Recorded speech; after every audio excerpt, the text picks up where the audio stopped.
Good afternoon, Lita. Good afternoon, ma'am. Okay, Lita, can you tell me about yourself? I am Lita Bergonia. I'm 38 years old. I'm married. I have 4 children. I have a few questions for you to answer, so let's start. Yes, ma'am. Why do you want to work as a maid? Yes, ma'am. Why do you want to work as a maid? Why do you want to work? Why do you want to work? Yes, as a maid. Domestic helper. Why do you want to work? Why? What's your reason why you want to work? From my children. Oh, because of your Because children. of my children.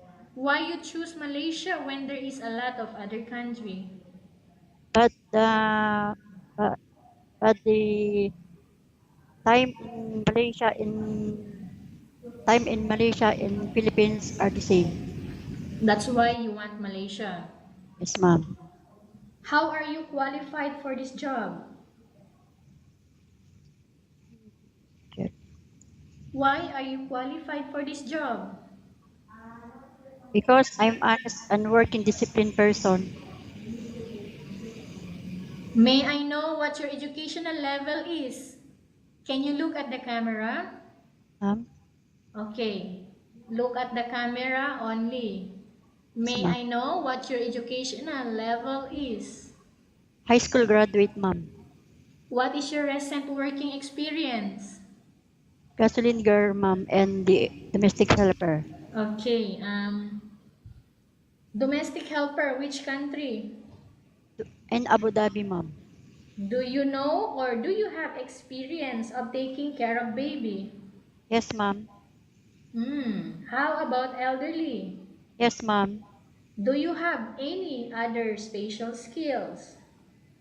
No, no, ma'am. Are you willing to learn new skills? Yes, ma'am. Okay. Are you willing to work with a family where the mother-in-law or any relatives stay together? Yes, ma'am. Currently, are you still working now?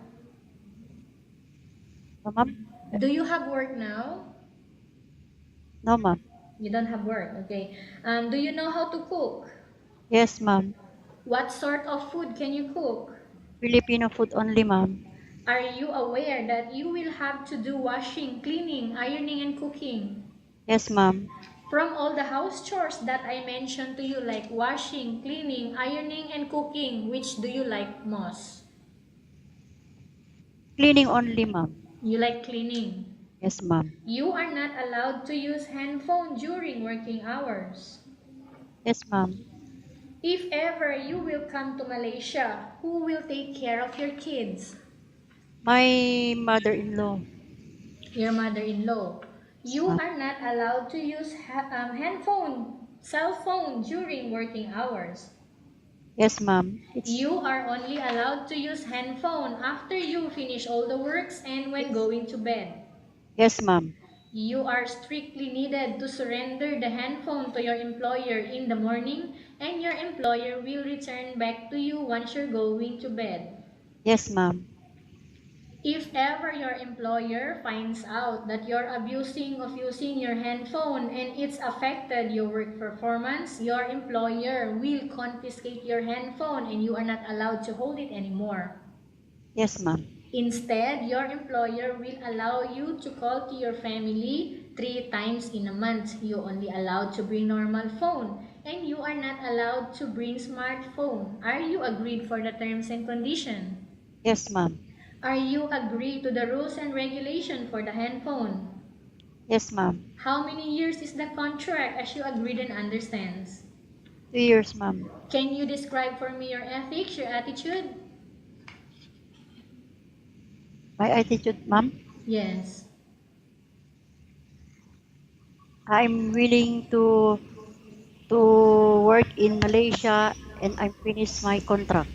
Okay.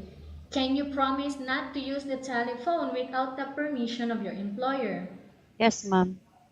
Can you promise not to put on makeup but to dress properly while work? Yes, ma'am. Can you promise not to ask for advance salary from your employer under any circumstances? Yes, ma'am. Can you promise not to invite friends and relatives without the consent of your employer? Yes, ma'am. Do you really understand of the rules and regulation of the agency? Yes, ma'am. Do you pay any placement fee for you to come to Malaysia to work as a maid? No, ma'am. Do you have any history of sickness, breast cancer, or any other illness? No, ma'am. Do you suffer from any skin diseases, allergy, or physical defect? No, ma'am. Have you suffered from any serious illness? No, ma'am. Do you smoke? No, ma'am. Have you undergone any operation? No, ma'am. Are you medically fit or are you fit to work? Yes, ma'am. Are you in any medication right now? Yes, ma'am. Do you take medicine No, ma'am. now? No, ma'am. Are you allergic with any food? No, ma'am. Are you afraid of being left alone in the house? No, ma'am. Are you afraid of dogs or other pets? But I'm afraid for dogs You're and the afraid of pets. dogs. Not, How not. about I'm not cats? afraid. Ma'am? How about cats? No, ma'am. Only dogs. Yes, ma'am. Can you promise to work according to instruction from your employer? Yes, ma'am. Do you have any relatives, family, friends working in Malaysia?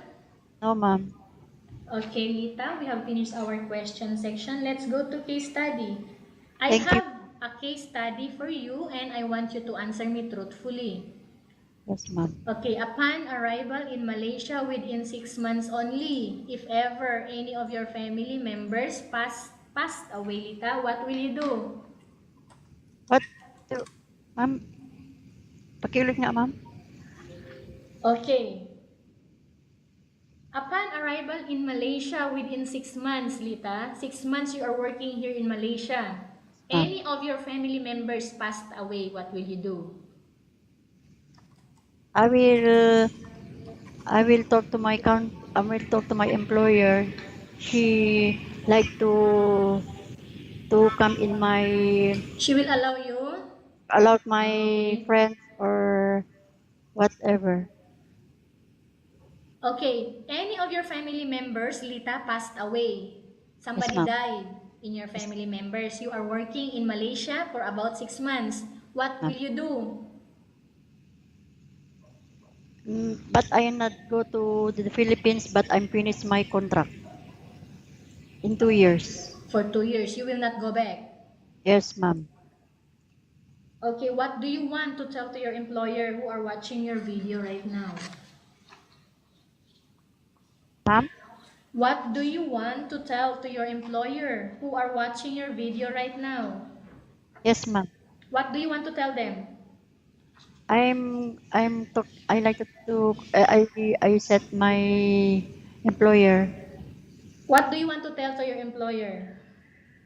Good afternoon, sir. Good afternoon, madam. Okay, tell them anything what you want to tell them. Good afternoon, madam, sir. What else? I'm Tell them Lita. anything. I'm Lita Bergonia. I'm 38 years old. I have I have married and I have 4 children, 2 boys and 2 girls. I like I'm like to go in Malaysia as a DH, but I'm promised to finish my contract in 2 years. Okay, thank you very much, Lita. We will update to your agency if there is any selection made by the employer. Okay, madam.